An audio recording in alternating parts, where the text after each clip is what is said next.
Okay, so let us begin. This is our first study of the year. We come to chapter 4 of volume 20, SD 20. The theme of this study is Vivekanissita. It's on the whiteboard. Vivekanissita is a very important summary of Buddhism. There are many ways of talking about Buddhism. In a way, you can say the Buddha always talks the same thing, basically. He uses different words, different stories.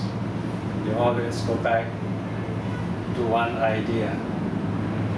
And I like his idea is that of the Buddha sitting down all alone under the Bodhi tree.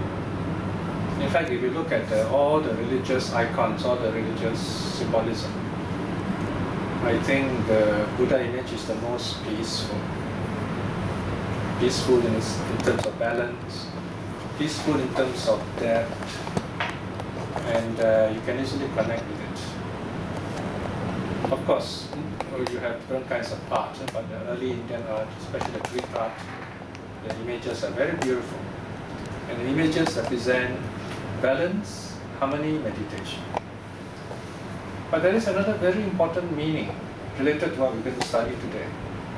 There is only one Buddha. The Buddha sits all by himself. So if you really want to have a very nice image at home, it's just enough to have one Buddha. Okay? The reason is because when the Buddha got enlightened, he was all by himself. In fact, he had 5 disciples, but he was left all alone. So the meaning is that when we do something really good, very meaningful, the most important events in our life, we have to be by ourselves. Sooner or later, the reality is we are by ourselves. I mean, we may have friends, partners, wife, husband, relatives, or whatever. But sooner or later, anything important, really important things in life, you have to be by yourself. You have to think out something, you want to plan something, you want to make a decision, you have to do it on your own. Another important idea is never to be afraid to be alone. Sometimes we have to stand up and say, this is what I believe, this is what I think is right. And yet everybody else say, it's wrong. In fact, if everyone agrees with everyone else, the world will never progress.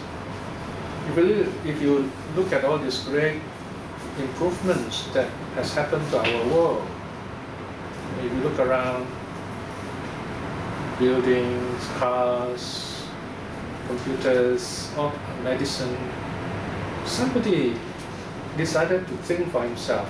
He went against the stream, so to speak. He decided there must be some other way, very different from the usual way of doing things.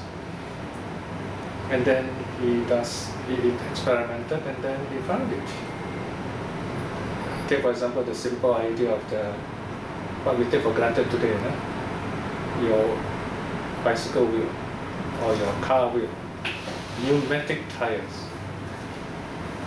There was this dentist, veterinarian or dentist, I can't remember. This John Dunlop, so his son, he made a bicycle for his son, and the wheel was solid, very uncomfortable, over the cobblestones. So he decided, why not we use something that can hold air? So he invented. He used some of those leather sheets, like the leather rubber sheets. He stitched them together skillfully and tight, and then make it airtight to fit just the rim of the bicycle. And so was invented the first wheel. And then from there, all the rest of the invention and progress in the world. To one person to think like that. So many inventions are like that. When it's the case of the Buddha, he took a stand. He felt that the way people thought in his time was not right. Of course, the people thought the religious philosophy was quite advanced in the Buddha's time. But he felt something was still missing. So he didn't totally agree with everyone. Even the 5 monks left him, and then he was all alone by himself. And he became Buddha after that. So he discovered the highest truth.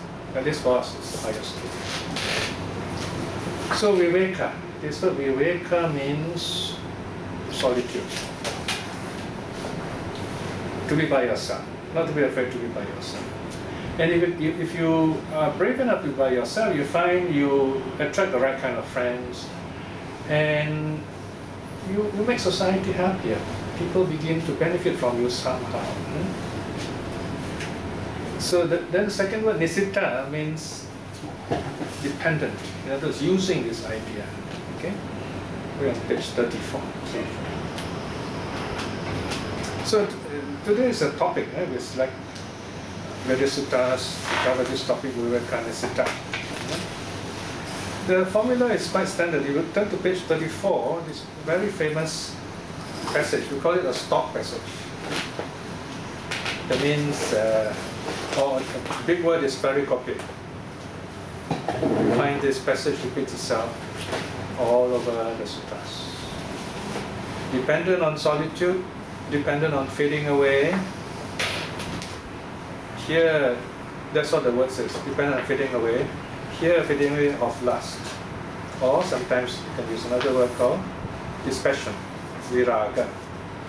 Dependent on cessation, or ending.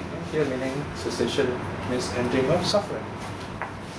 Ripening in letting go. Letting go of what? Letting go of defilements.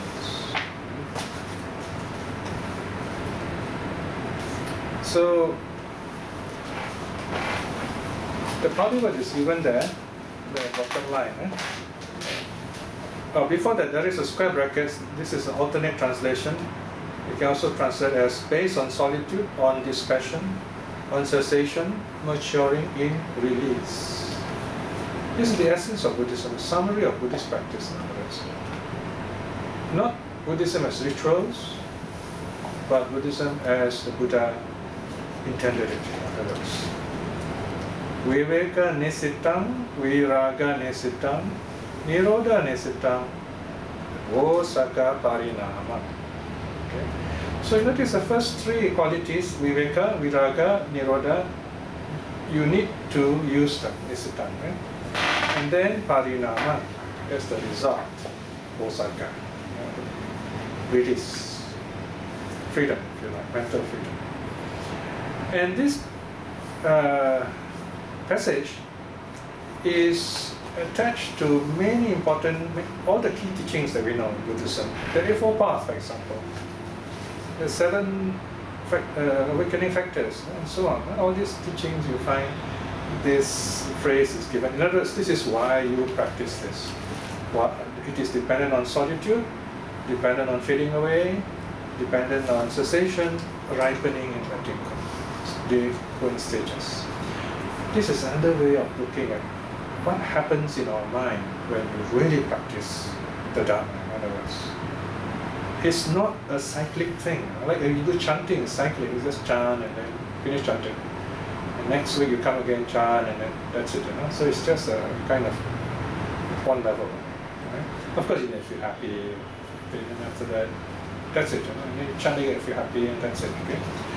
But this practice, this spiral, it goes up and up and up until you're free from suffering, from ignorance. So we're going to examine, as time permits today, how this phrase works, how this passage works, and the meaning of it. Take, for example, the next Sutta, Anapanasati Sutta, M118, okay, page 35. This is from section 41 to 43.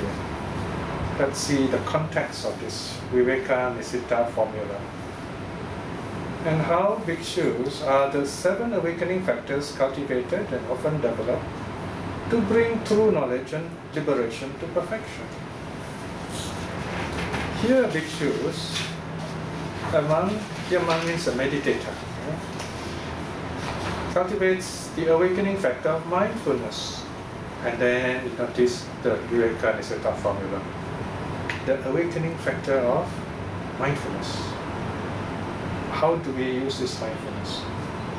It is dependent on solitude, dependent on fading away of lust or on dispassion, dependent on cessation of suffering, ripening and the letting go of defilements.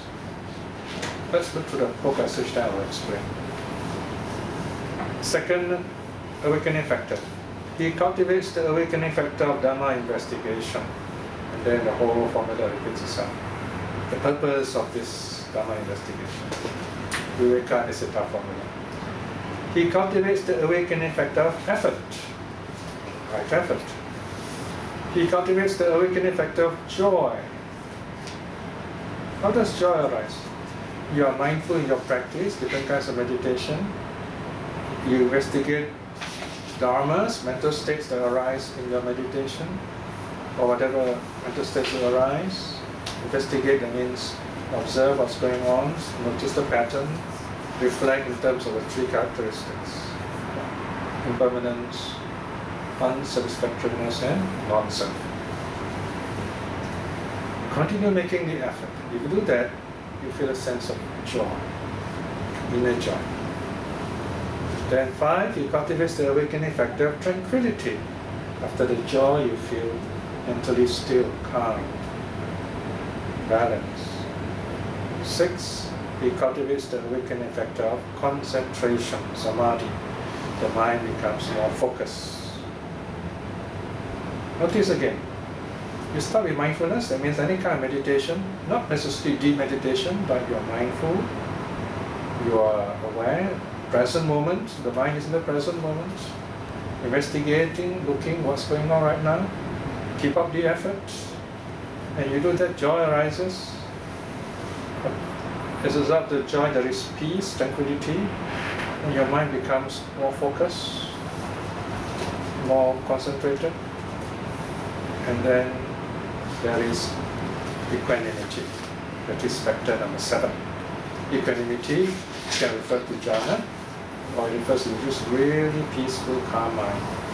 He cultivates the awakening factor of equanimity that is dependent on seclusion, dependent on fading away of lust, dependent on cessation of suffering, ripening and letting go of defilements. Pictures when the 7 awakening factors are thus cultivated, thus often developed, they bring true knowledge and liberation to perfection. So here, the Buddha's teaching is saying to not turn it into a ritual, not just chanting it. There are people who chant the awakening factors, they chant Bojjhanga Suttas, they chant the whole Tipitaka. So the point is, when you practice this thing, you've got to go through the Vivekanissita experience. Now, let's look at the board a bit and give you some detail. So here you are, you have simplified these terms, dependent on solitude, fading away, cessation, letting go. By the way, there are many words. Instead of Viveka, there are many other words, as you notice in the text. Viveka is the most popular. Okay? You can also use the word cessation, for example. Letting go. Yes. We can ask a very simple question here. What do I do if I really want to practice as an effective Buddhist? How can I benefit from Buddhism? What's interesting about being a Buddhist is you don't really join a club or you don't even have to call yourself a Buddhist. The important thing is to practice it. Some people ask, what can Buddhism do for me? This question is wrongly put. Rather, in Buddhism we say, what can I do for myself? Because Buddhism is a Western term, it's a new term, which is very convenient. But sometimes we mix the idea, we thingify it. It's like a thing you could buy or pay for or maybe join.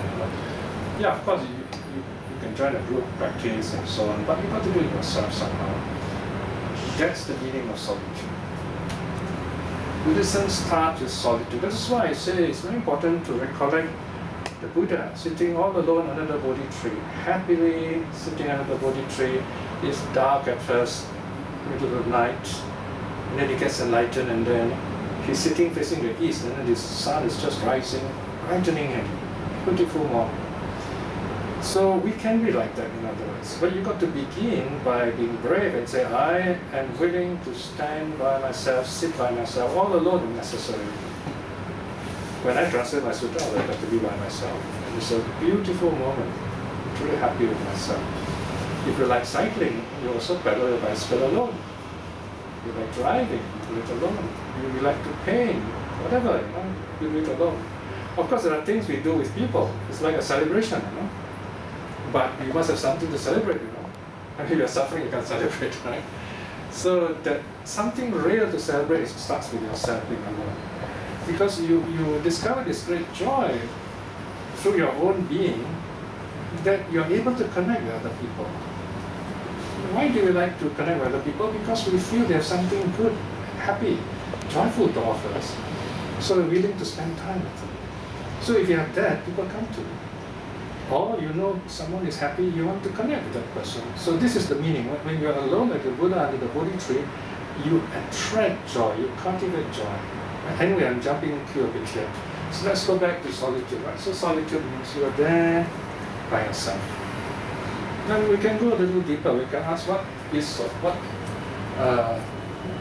meant by solitude? There are many ways of talking about solitude. 3 kinds of solitude, 5 kinds of solitude. We are talking about different levels of solitude now. Now remember, solitude is not loneliness. There are 2 interesting words in English here. Loneliness is a sense of despair, of being left out, of not connecting. Here, rather, the word is aloneness. Sometimes we just like to be by ourselves, no matter where you are, who you are. Even if you are married, at the occasion we just sit quietly, we like to be by ourselves.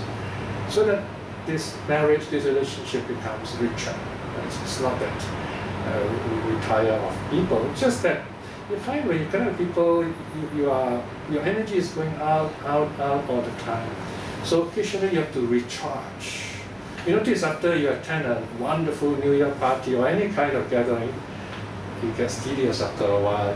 You find the same people are there, they tell you the same thing, same drinks, same everything, And then you start wondering what's going on. I don't want it to be a monk. But of course, usually it's not that dramatic, but it can happen.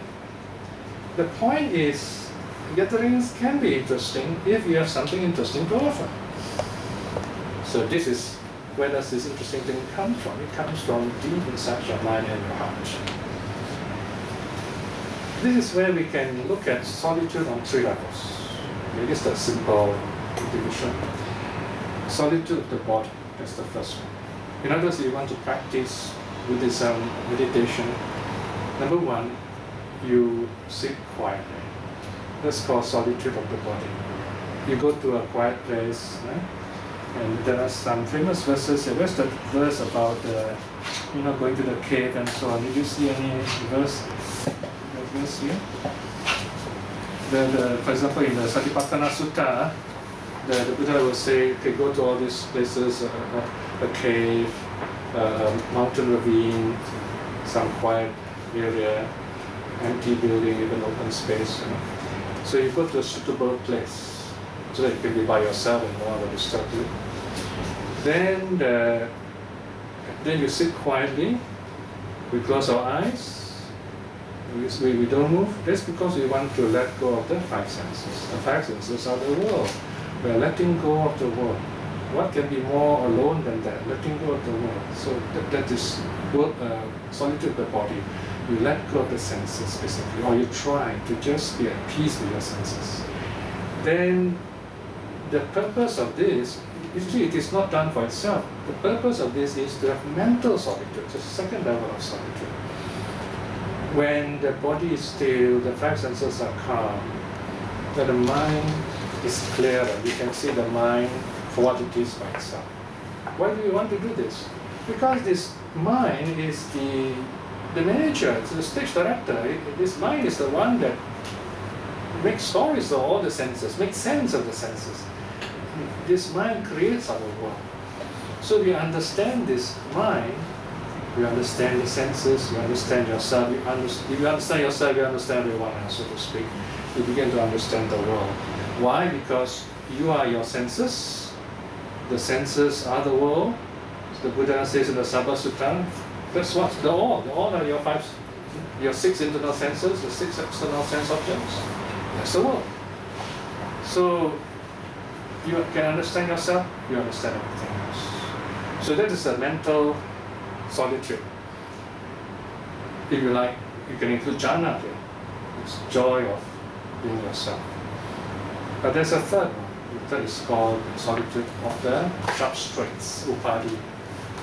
And this means you're able to let go of all the negative defilements, all those things that cause suffering and so on.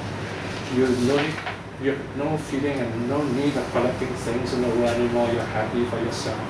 That's the highest level, awakening. So this is. So solitude is learning to be at peace with yourself so that you can see the best in yourself. If you're in a crowd, it's not so easy. It's possible, but it's not so easy. Whereas by yourself, you may discover wonderful things that can help yourself and help other people also out of suffering and ignorance. So from the solitude, there is this fading away, because once you begin to understand yourself, then fading away of what here? Of whatever causes suffering. It's called craving. Craving is this idea that you feel there's something missing. You only feel something is missing in me. Each of us thinks something different is missing in himself. Why is that? Because we keep comparing ourselves with others. And the more people you compare with, the more things you think you're missing. And when you think something is missing, you look for it. You want to feel that emptiness. And then you find still there's something missing because you keep on looking at yourself, comparing with others. There's no end to it. So this craving grows and grows. And when there is craving, it doesn't work alone. There is the opposite, dislike. Whatever tries to prevent you from getting this, you dislike it. So when there is like, there is dislike. They go together. And of course, what fits this kind of duality? Ignorance. Right? So these are the 3 opposite roots that keep us go round in a cycle.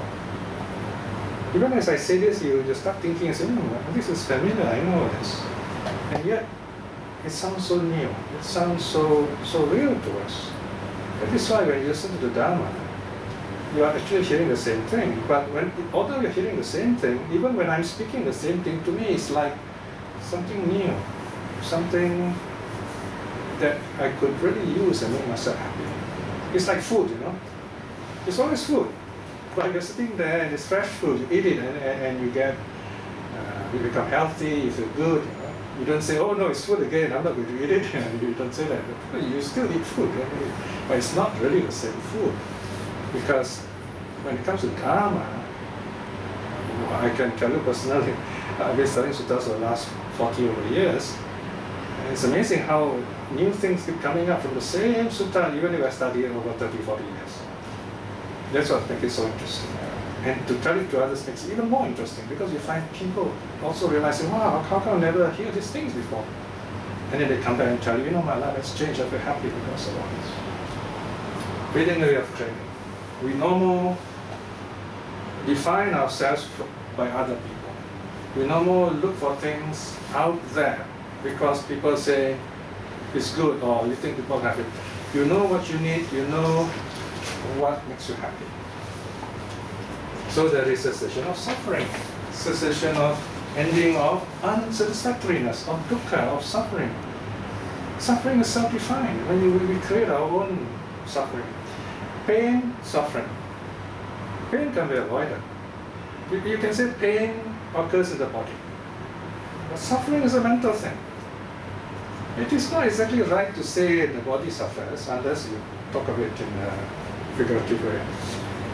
The body feels pain, but it's the mind that suffers. Because suffering is subjective. How much pain you want to feel depends on yourself. Depends how much you compare with others. My eye operation went through very nicely. My right eye has 0 power, you can see there's no glass here. So I look like a pilot. So I can see very clearly. The computer screen is so beautiful, so clear. I could just sit there and just stare at it for hours, that feeling. Of course, I should not do that. You have to rest the eyes. And when you have the joy, you find you can sit there and do your sutta work as long as you like, because everything is so clear. But the operation of the eye, of course, was slightly painful. But what's interesting here is, these few weeks I've been going to the hospital so regularly, seeing all kinds of people around me. I notice some of the older folks are really grouchy. They start complaining and even shouting. They forgot all about the public. And I need to understand why they're like that, because they are fearful. They've never been to the crowd before, so they shout to their son in very loud Chinese, "Why must I do this? Why must I go there? What's the doctor going to do to me?" and so on. And this poor young man has to reassure the father, say, "You'll be okay," and so on. So in other words, he has fear. He's not used to this new environment. There's this craving for homeliness, the solitude of home. So sometimes we're not used to it. It can be quite troubling. And that's because we're suffering. So we want to get out of the suffering. But here, if you learn how to be alone, if you're quite happy by yourself, it is okay. Because, for example, the eye operation, you alone will be there with the surgeon doing it for you, cutting up yourself, and you trust him, right? And then you come out of it, everything is over. You feel good and happy, no more suffering, right? So, cessation of suffering.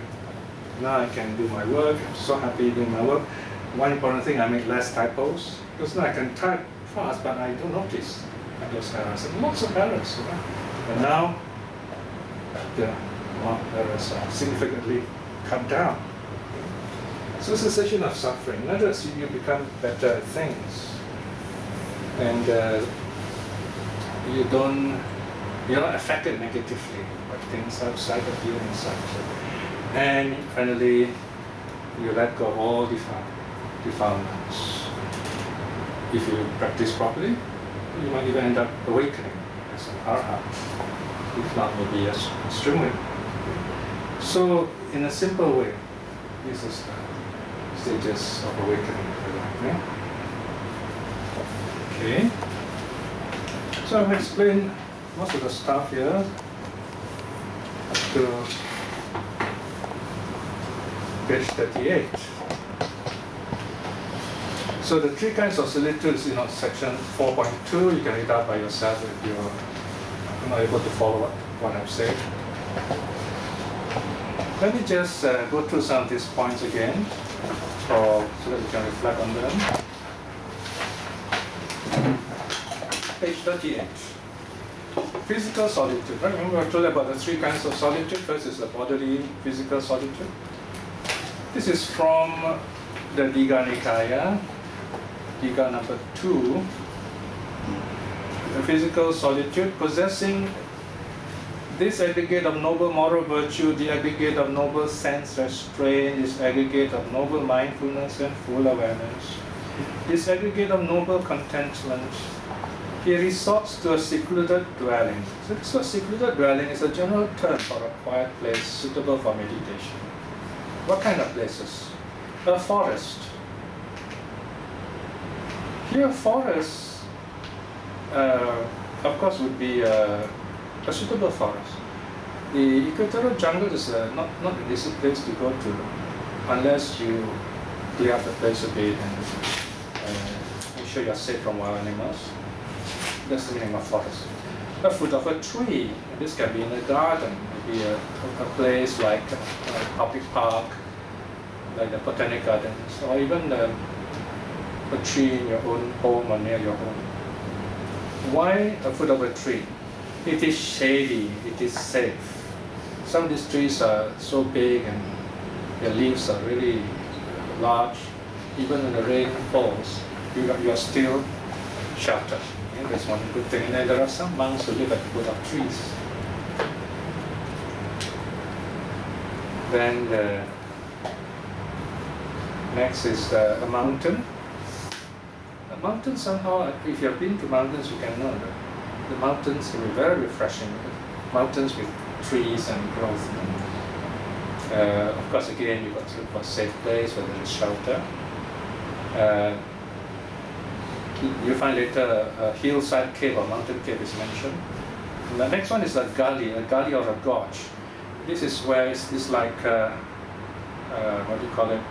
There's this river deep down in this escarpment, you know, and somewhere along the side there's a safe place you can stay. And there is water nearby the river. A hillside cave that you guys mentioned. Of course, there are various rules. You know, the monks, forest monk will tell you, you don't go straight to the cave and say, okay, I'm going to use this cave. You've got to check whether there's a bear in there or not, whether there's a lion or tiger or snakes. You've got to do that first, and you've got to clear out the place carefully.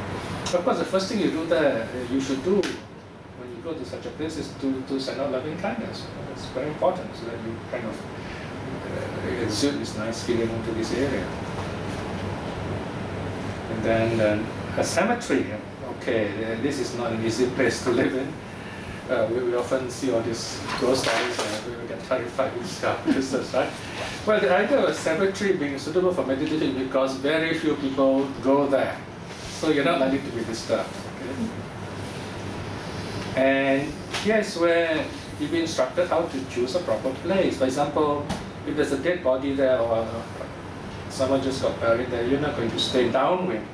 So usually you will live upwind. So the wind will blow towards you and then into the cemetery. So you don't get all the foul air and so on. And these were known even in the Buddha's time. Okay? A remote forest, jungle grove, that's a quiet place. The open air, especially on a wonderful day. Not these few days, these few months, the weather is crazy all over the world. Very warm in Australia and also in Singapore. So you've got to find some shade. Although in the open air, you've got to find some shade. A heap of straw. Of course, here we use cushions, you know? But here in the forest, a heap of straw. In other words, some dry grass. Just put them together, or dry leaves, you know. So this is physical solitude, a place where you can sit and meditate. And the sutta says, returning from his alms round after his meal, he sits down, crosses his legs, keeps his body erect, and establishes mindfulness before him. Mindfulness, in other words, it keeps his mind on the object. And next is mental solitude. Essentially, mental solitude means overcoming the 5 mental hindrances. The 5 mental hindrances. And here you are fully defined in this passage in the Samanyapala Sutta, D2. Abandoning covetousness with regard to the world, he dwells with a mind devoid of covetousness. He cleanses his mind of covetousness, clears his mind of it. Another word for covetousness is craving. And then number 2, abandoning ill will and anger. Here, so this is a very old definition you find. Instead of just ill will and anger. He dwells with a mind devoid of ill will, sympathetic with the welfare of all living beings. He cleanses his mind of ill will and anger. Now, this is a very positive definition. Show loving kindness all around. Number 3, abandoning sloth and torpor, sleepiness, tiredness. He dwells with a mind devoid of sloth and torpor, mindful, alert, perceiving light. Right? So if you're in the habit of falling asleep, choose a brightness. He cleanses his mind of sloth and torpor. 4, abandoning restlessness and worry, he dwells undisturbed, his mind inwardly stilled. He cleanses his mind of restlessness and worry, or restlessness and remorse. That's the more usual translation I use. This is probably an old book. Restlessness and remorse. Right? In other words, don't think of the past, don't think of the future, basically. If you think of the past, you might feel guilty, remorseful. Think of the future, restless because you want to get up and do it. 5, abandoning spiritual doubt. He dwells having crossover doubt, with no perplexity with regard to wholesome states. He cleanses his mind of doubt. This is why knowing the precepts is very important, so that when you're going to retreat, you know what should be done, what should not be done. Then the Dharma is very helpful, so you begin to understand how the mind works. Especially once you go by yourself, you may have nobody to consult, so you must learn about all these things by yourself first. If you go for retreats, you find the Dharma teacher will often teach you Dharma too, so it's given there as a package deal, so to speak. And then thirdly, it's the solitude of the substrates, right? So this is overcoming all the various things that bring about suffering. For example, the five aggregates, sensual desire, mental defilements, karma, and so on. Right? So this one means letting go of all the things that cause suffering. This is a high level, arahat. On our level, simple level, you can say getting rid of negative habits, living happily, joyful, as a functioning person.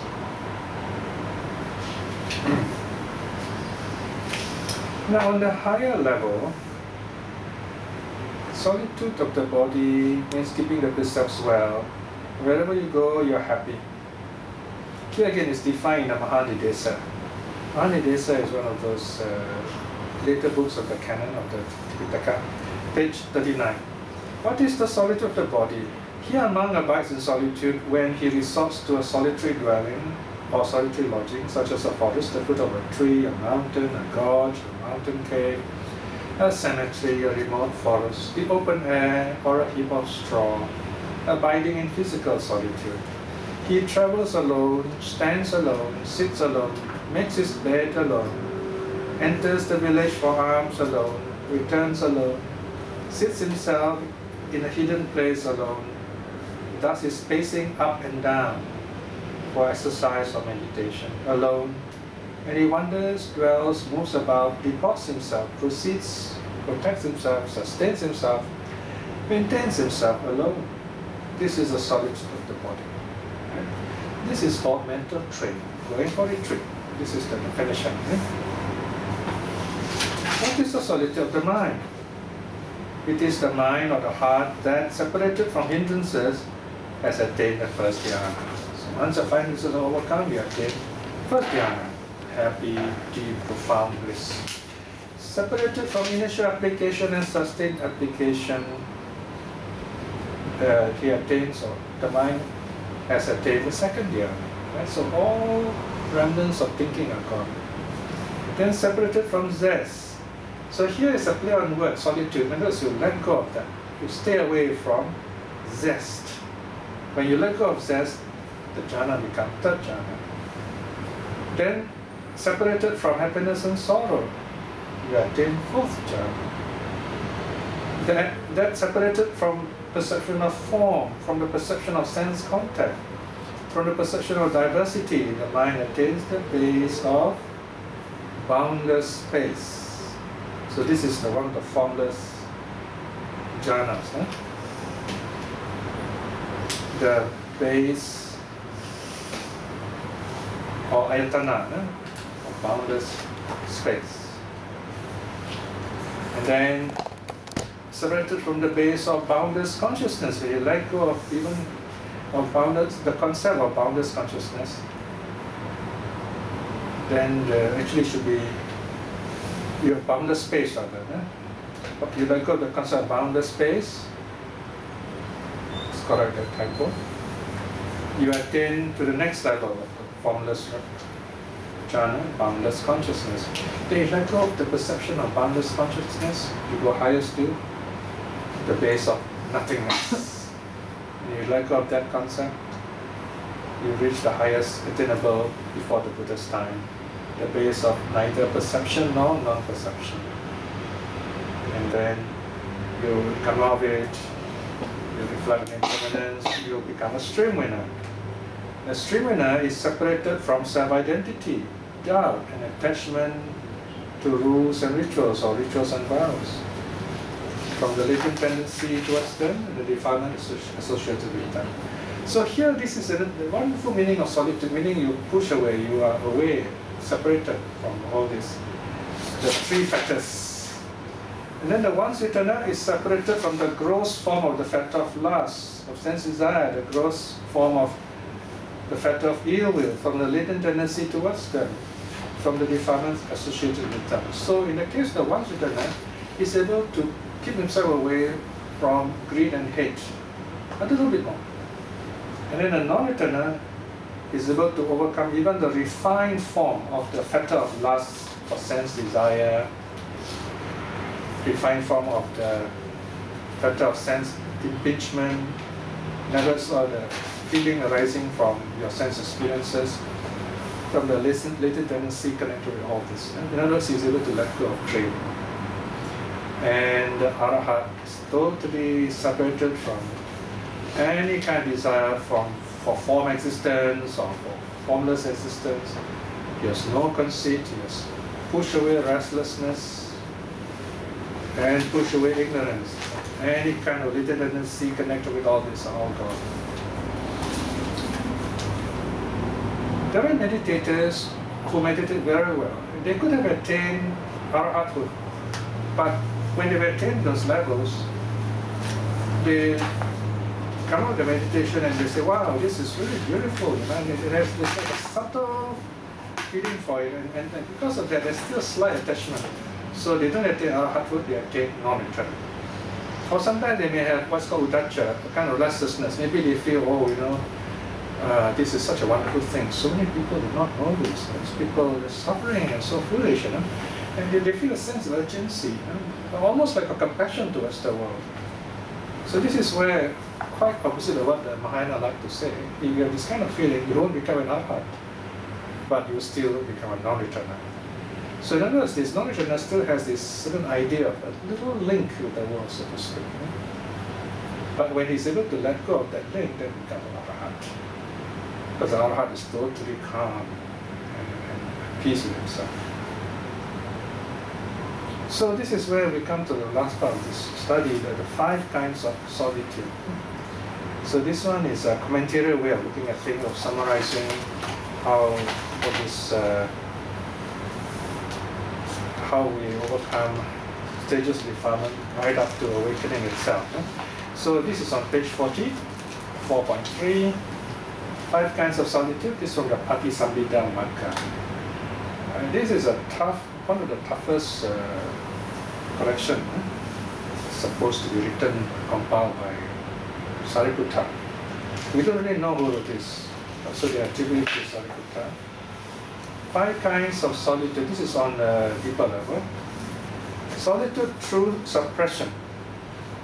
So solitude here means here the mind is free through suppression. Let me read through first and then I'll explain. Vikambana Viveka. Solitude through displacement, Tadanga Viveka. Solitude through cutting off, Samucheda Viveka. Solitude through stealing, Patipasati Viveka. Solitude through escape, Nisarana Viveka. Now, there are short forms you can remember, okay? You can write this down if you like. So number 1, solitude through suppression, the keyword to remember there is samatha, or calmness. The keyword for number 2, solitude through displacement, is vipassana, insight. And then number 3, solitude through cutting off, is the path, attaining the path, eightfold path. And then number 4, solitude through stealing off, through tranquility, through calm, is fruition. And then the last one, number 5, solitude through escape, is nirvana itself. So you have samatha, vipassana, path, fruition, nirvana. This is how the commentators summarize it. They like everything to be nice and neat. Okay. So solitude through suppression means what? It refers to a temporary suppression of the mental hindrances or defilements, especially during the first jhana. So that's what's meant by samatha. For example, sometimes you feel unhappy or negative emotions, and you do your meditation, you can push it away. This is what we try to do in counseling. This is what we do when we feel unhappy, we meditate. We temporarily suppress the negative emotions. It's a skill everybody needs to learn. Suppression, that means mindfully you push this negative state down. Not repression. Repression means you're unconscious about it. You hide it there, but still influencing. For example, you suppress anger. Right? The moment you feel angry, you say, May I be well and happy? May this person be well and happy? You have temporarily suppressed anger, and that helps. Okay? But of course, it will come back. So you have a second tool, second method, suppression. Oh yeah, one more thing about number one. On a simpler level, this refers to the whole wholesome control of our mind, so that moral virtue is maintained or cultivated. That is at least by way of keeping the 5 precepts. So you must have loving kindness. If you have loving kindness, it's easier to keep the precepts. And the more precepts you keep, the better you keep the precepts, the more loving kindness you have. So it goes back and forth like that. So this is the solitude through suppression. Solitude through displacement refers to the momentary abandoning of an unwholesome state through substituting it for a wholesome thought. This can be done by way of consciously applying our attention in that direction, as taught, for example, in the Vivekanissita Santana Sutta. Like one, this is also a momentary measure, but regularly applied becomes a wholesome habit that will conduce to our spiritual development. On a deeper level, or higher level, this solitude refers to the overcoming of self-identity view, sakkayaditthi, by determining the physical and mental phenomena. We don't identify with the 4 elements. We say, yes, I'm earth element inside me, earth element outside me, same earth element, they're all impermanent, like that, they reflect in that way. So displacement is just like the first example I gave you. If there's anger, you think of loving kindness. We do this on a deeper level, more regularly. And then number 3, cutting off. Here defined as operating for one who develops a supramundane path that leads to the destruction of human fluxes. Here means you have attained the path, at least 3 minutes. This is quite advanced already. Okay? So this is called cutting off. That means you cut off what? The 3 fetters, first 3 fetters. And the next one, solitude through stilling. The mind is still, tranquilized, calm. This is the moment of path fruition. In other words, it's not just streamer to be, but streamer become. You actually attain that level. This is the commentarial description. So they tend to be little, lots of finer points. And then number 5, solitude through escape. This is cessation, that is nirvana, attaining of nirvana, highest level. So this is how the commentators explain it in some detail. So instead of Viveka, you also have the word Nirodha, section 6, right? Ending or ceasing, non-arising.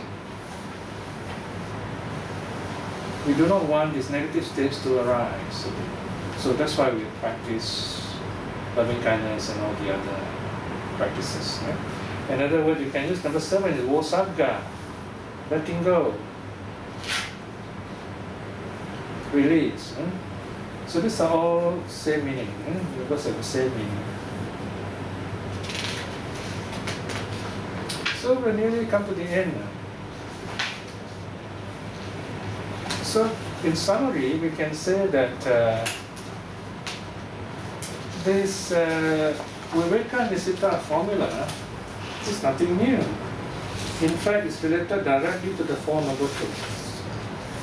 How is it related to 4 noble truths? Okay, once again, let's look at this. What do you have there? Vivekanissita, solitude. Viveka, viraga, getting away, or dispassion, and then cessation, ending, non-rising of suffering, and then letting go, release. This is the first noble truth, suffering. Right? So it's something that you've got to stay away from. And then this one, fading away, is the pushing away craving. Fading away of craving, remember? That's what we used to say. And then this third one is nirvana itself, because ending of suffering, nirvana itself. And then letting go is the whole practice, the Four Paths. Right? First noble truth, second noble truth, third noble truth, fourth noble truth. So, I mean, it's so clearly related, right? Apparently, Apparently, this was stated by Asanga in the 4th century, by his author. So once again, you can see, no matter how deep the teaching is, it always interconnected with the simpler teachings, especially the basic ones like the Four Noble Truths. Okay, any questions? So this one more summary of the Buddha's teaching to reflect on. So next time with a sutta, you find this famous passage, the Vivekanissita passage, you can understand what it means. If not, come back to chapter 4 here in SD20 and look it up.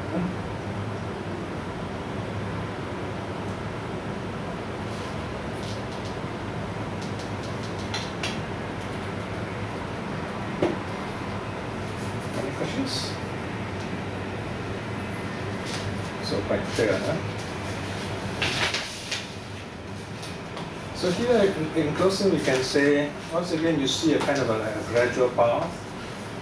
You see a problem-solving approach to our practice. We are reminded the purpose of being a Buddhist. To be a Buddhist is live your life fully, living in the present moment, noticing that you can only be truly happy by learning to let go. There are moments in our life we have to be by ourselves. There are times to simply stand back so that we can see things more clearly. You don't have to worry about getting lost in the crowd. We don't have to worry about mixing with others. It will come. You get an invitation, you got to go for this meeting, you have no choice. But solitude is a choice you can make. No one, except perhaps your teacher, maybe might say, hey, whether you go for a solitary retreat, but you got to make the decision yourself. And you can do this anytime without making a big ceremony of it. You can do this every day, quiet moment. Maybe you getting up in the morning is such a wonderful thing, so peaceful. Just sit quietly wherever you are. Just be at peace with yourself, doing your meditation or doing some kind of sutta reading. Or just being happy observing nature around you, being at peace with yourself. That is a practice of Viveka, solitude. Okay, so no questions. So again here. Let's do a short reflection. Once again, we are reminded of the very basis of the Buddha's teaching, of the key ideas, why we are Buddhists, the meaningfulness of the Dharma, that all you need is just yourself. To be a Buddhist, understand yourself. To understand yourself means to understand your mind. And to understand your mind, you have to, so to speak, see it directly. You are one to your mind, one-to-one with your mind. And sometimes that's called mental focus. So when you examine your mind directly, you begin to understand better how your mind works, what you really are, and how to rise from that to a greater and greater happiness. And in that way, you can bring this happiness to others also. You have something truly valuable to share with others. Buddhism is not a religion of the crowd. It is the awakening of an individual who goes around awakening others. In that sense, we awaken the crowd so that they all become individuals. It is only as individuals who can truly relate to one another happily. With this happy, wholesome reflection, with the power of such wholesome mental karma, may our minds quickly focus. May we be happy in this life itself and lives to come. Above all, with the power of all our good karma, may we aspire to attain at least stream winning in this life itself. In this moment of peace and joy, let us send our loving kindness to all those people who are important to us, near and dear to us. May they be well, may they be happy. And today, to those whom the Dharma have not touched, may they be more well disposed to the Dharma and benefitful to Buddha's teaching.